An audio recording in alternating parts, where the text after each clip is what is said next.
Your time is up, my time. His time is up. John Cena retired. Actually retired. Not like Hollywood busy or one more match or last time, once in a lifetime or whatever.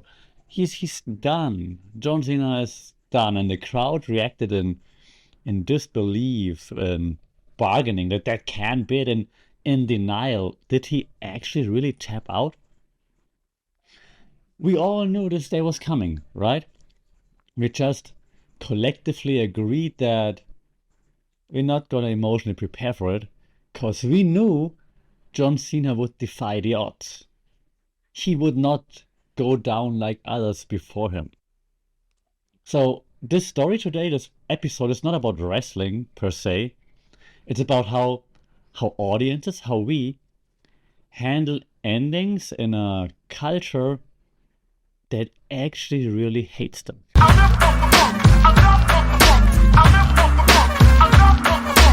Welcome to another episode here for the Funky Pod, Mindful Media and Communication. And I hope you can see me and clearly now today, 2 days, 1.5 days after John Cena's last match.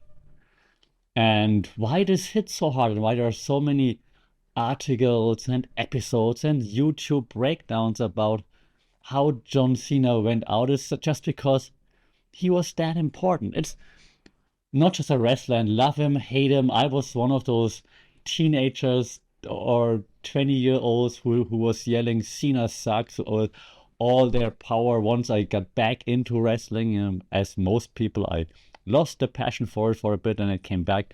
And I was clearly on the Cena sucks bandwagon. But even I have to understand his importance to the world in terms of sports entertainment, wrestling, pop culture, and whatnot. That when you look at John Cena, he's not just a person, right? He's like a brand. He's like an architectured brand, a brand architecture, we might say in marketing. And his catchphrases, never give up, right? Hustle, loyalty, respect, woo, da, da, da, da, wasn't just a catchphrase. It was his moral operating system. Like, I say it, but I'm sticking to it. So the three things you will always get from John Cena: hustle, loyalty, and respect, until his eventual heel turn, of course. And in the beginning, you had this early backlash, as we all remember, like, at least if you're like a millennial, the fans hated him. Fans rejected John Cena, and we always wanted super good guy to turn heel, to become a bad guy eventually. And John Cena never did it. He doubled down on being extra nice, on doing the extra good things, on being like the most, not likable, but the best ambassador ever, and do everything right. And we hated him for it, right? So he did not adapt to what the audience wanted. He always outlasted them. When he came into the scene with his ruthless aggression and it didn't work, that was probably the only time when he said, okay, I have to change something based on the audience. And he will say no, of course he listens to the audience, which is true in terms or at points. But generally speaking, he did outlast the boos, he did outlast everything, he made everything work. Because even if you're the super good guy and they're supposed to cheer you, but they're still booing you, they're still caring, so he did everything right. And he wasn't always beloved, but he was always inevitable. You cannot not see John Cena. And those are two very different things. Beloved and inevitable, very different things. You can be beloved for a short amount of time, which he was beloved for a long time by a certain audience, of course. But you can be beloved, but not inevitable. But he became inevitable, which is pretty impressive. Which also leads me to the eternal problem, though. The eternal hero problem. Like, Cena represents something, right? He represents the infinite present, if you will. Like when we talk about storytelling, right? He's always there. He's always capable. He's always returning. He's never out for long. And at the end a bit longer, but he always comes back to save the day, to be the hero. And retirement, like being gone for good, And he said, like, I know other wrestlers never retired. I will be done. So retirement breaks that spell, if you will. Like he will not come back. There will no like 3 months from now, 2 months from now, Royal Rumble. There will not be any music hitting, and John Cena will not be running out. Yeah, audience is trained by I don't watch as many hero movies anymore. Marvel, let's take the easy one, or reboots on Netflix too, or legacy sequels, also on Netflix a lot. Like we're trained by that, and we're trained to wait for the hero's return. That's why we don't process endings anymore. We process post-credit scenes because we know it's not the ending. We know, okay, there's an ending. For those who don't watch, I did like those awkward air quotes right now. There's an ending that's supposed to be an ending, but we know there's more to it. Yeah, we're waiting for it by now. So that's why it feels so wrong that Cena retires. Like this can't be it. Yeah, permanence feels wrong. In 2025, an audience is not used to a permanent closure ending anymore because the algorithm, the systems, everything is against permanence. You will always want to keep going. Even AI, ChatGPT is against permanence. It will always keep going. This leads me to this episode's theory drop. So get ready, just like John Cena drops the 5 knuckle shuffle, I am dropping 3 theories for you today. Okay? So the first theory I brought is, and today all theories are rather mainstream because, I mean, it's John Cena. John Cena is the most mainstream wrestler ever, so mainstream theories fit, I think. So the first one is the mythology theory. We discussed this before on the pod as well. Yeah, John Cena is not just a character. He's like a moral myth. Is something bigger. They're bigger in life, bigger than a character. Hustle, loyalty, respect, right? Mr. You Can't See Me. He's always there, always doing the right thing. Because that's the myth. And there was the meme for a long time, right? LOL Cena wins because John Cena would always win the big matches. But myths, they don't age. They collapse. And that's what just happened because John Cena didn't start losing more, like maybe an aging, yeah, football and basketball, whatever player, fighter. He still won the big thing not too long ago. And yes, he lost in between, sure, but he still won big fights, big matches, and now he's collapsing. And that's what feels so wrong for us. Yeah, and that's what happens to myth. You build them up, you build them up, you build them up, they're untouchable, they're inevitable, they always come up winning. LOL Cena wins, and then the myth collapses, and that's what hits you so hard. The same thing when the Undertaker's streak ended, which by the way should not have happened, and afterwards Undertaker should have stayed retired. But same thing, right? The myth collapses. You're not ready for the myth to collapse. The second one, the simulation. Sean Baudrillard, right? One of our main theories on the podcast. Sean Baudrillard talks about like, okay, we're living in a simulation, but not in an Elon Musk type of simulation. In a simulation, like we don't know what's real, what's not real. And even if things are not real on the TV, on the internet, on social media, we assign real value to it, so it becomes real to us. That's perfect actually for wrestling fans because there's the saying, it's real to me, damn it, right? Also a great IG page to follow. And it's real to me, damn it. So the simulation, yeah, Cena exists like in this simulation, in this repetition loop where there's no decay. So he keeps being Superman for 26 years. Yeah, I grew up seeing John Cena being the same, more or less, kind of Superman. So that is Cena. That's the simulation.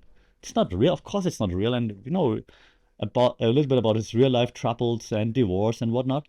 But that's not real to us. What we see, WWE, social media, that's real to us. Damn it. So retirement right now is the reality interrupting the simulation. And we don't want it. It's like, why is reality sneaking in and taking away the happy simulation I've been living in? How dare you, reality? And so that's what makes the emotions even stronger. Last theory, also one of the main ones we discussed so far, Erving Goffman, we talked about it, right? Performative self. We have like different versions of ourselves, two main versions, the performative, the front stage self, and the backstage self, right? So the front stage self is the one that goes out, it's how other people see us. The backstage self is what happens when we're with ourselves. We contemplate, we think, who are we really, and so on.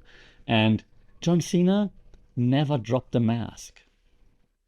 Maybe it's because it wasn't a big of a mask or a different, super different mask to who he really is. Who knows? I mean, still got divorced and stuff like this, but who knows? Who knows? Um,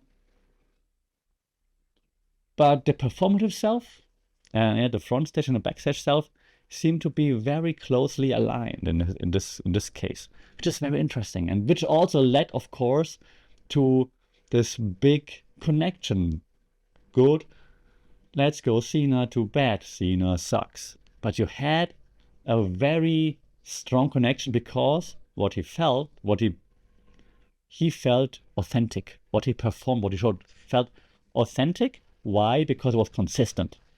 The hustle, loyalty, respect was consistent. It wasn't a revelation. It wasn't like, oh, I'm gonna be like this now. That's what you learned for 20 out of the 26 years, maybe 23 years or so, was hustle, loyalty, and respect. And that's how it became authentic. And either you loved it or you hated it, but you connected to it. So you might want to say actually that John Cena didn't really evolve and more endured. Endured is a harsh word because, of course, again, people, especially younger audiences, loved him. But again, he was not always super beloved, but he definitely was inevitable. And, this hits different. Why? Because other legends retired before. The Undertaker retired, right? Ric Flair, wrestling fans will understand my hesitation. Ric Flair retired 17 times. Others retired, Stone Cold, or you name it, right? But what they usually do is like they turn dark. They reinvent Chris Jericho. They burn out. Cena didn't. Cena stayed Cena. Yeah, he stayed clean-ish in a dirty industry. Sure, his heel turn lasted not as long and wasn't as great. He tried, give us something different, sure, but generally speaking, yeah, he didn't fall in any of those traps that others were doing, which is pretty interesting as well. Uh, and you might say, yeah, but it's all fake wrestling. Yeah, but you still have to live within the business, within the universe for 26 years, so that's still impressive. And I think that the most unrealistic thing about wrestling, by the way, aren't the punches that you throw, because we all know they're fake, scripted. It's his moral consistency, because how can you be hustle, loyalty, respect for 20 years? All the shit that happens to you and things that happen, and you still come out like smiling, hustle, loyalty, respect. Damn. So that is the most fake part about it, to be honest, because no one can stay like this for 20 years. Just saying. Anyways, I think his retirement is like, again, doesn't matter if you love him, hate him. It feels you lose something constant. You always knew he was there. There's like this cornerstone of wrestling, of your childhood, probably, if you're a millennial like me. And it's not just a performer that moves on. It's like that cornerstone is being taken away from it. And that's something that stings a little. And that leads me to one of the last things I want to discuss. Because his whole brand, right, this John Cena thing, was built for, if you will, timelessness, like a 26 years. Like, so it's quite timeless. So it's not only aimed for longevity, like let's drag it out as long as possible. It's like it will stay there until the end of time, like his brand, not him as a person.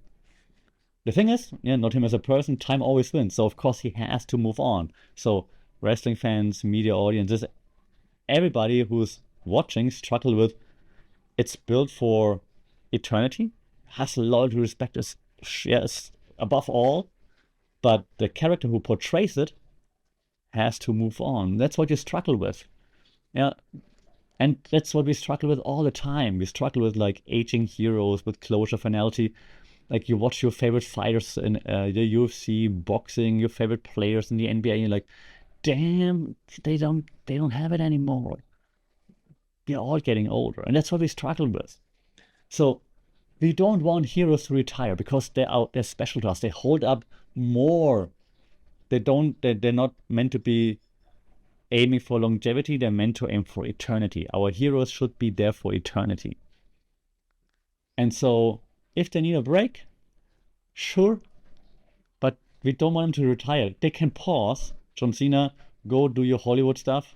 We want them to come back. That's why, even though it has so many content pieces now about The Rock, how he's maybe not as nice of a person as allegedly as he's supposed to be. That's why he still get embraced. He's out from WWE for like 10 years. He comes back, people go crazy. Still that hero. We want our heroes to return. We don't want them to retire and sail, limp, whatever, off into the sunset. And that's why people struggle with that. Last thing on this would be that, well, I started the podcast with "Your time is up," and it hits different now, right? Because it was always aimed at the opponents, like your time's up, my time is now, and now it's like turning around and it's aimed at himself. So this retirement is reframed as like something more self-aware, a self-aware kind of closure thing. That's why he also, the smile when he tapped out, which felt so wrong because he always stood for never give up, right? Hustle, loyalty, respect, and never give up on his shirts or on his armband. And then he gave up in his last match. And it is basically for the first time ever that Cena didn't beat the odds, that Cena didn't beat time, but he actually acknowledges it and it's like, okay, I'm at peace with it. Let's go out. So yeah, that's why this feels, from my point of view, if you look at the storyline itself and just the whole John Cena 26-year story arc, this feels like an earned exit rather than an actual tragic exit. Yeah, hand in hand with, like, of course, the old mantra of you go out on your back and so on. But you would think he might get pinned, right? But he actually tapped out, got submitted by Gunther, not German, of course. Okay, Austrian, doesn't matter. We've always been thrown into the same pot for the past decades, anyways. Back to John Cena. So, this tapping with the smile on his face, like knowing it's time to let go now, I think it's quite fitting, actually, to be honest. Like, there's lots of backlash online, but I think if you actually read into it, you're like, yep, that just hits different because it never happened. But that's why it fits right now. It's the last time, and his time is up. So, I think, to wrap things up, right, I think it's not just sad, his retirement, because he's gone. It's sad because it reminds us of the fleeting of time. Oh God, we are very deep right now. It reminds us that stories end, that bodies age, that brands cannot loop forever, and nothing lasts forever. So, yeah, it's a reminder of, yeah, nothing lasts forever. Live in the moment, make the best of it. It's like a very TEDxy moment right now. So John Cena didn't just retire from wrestling. He retired from the fantasy that something can stay exactly the same forever.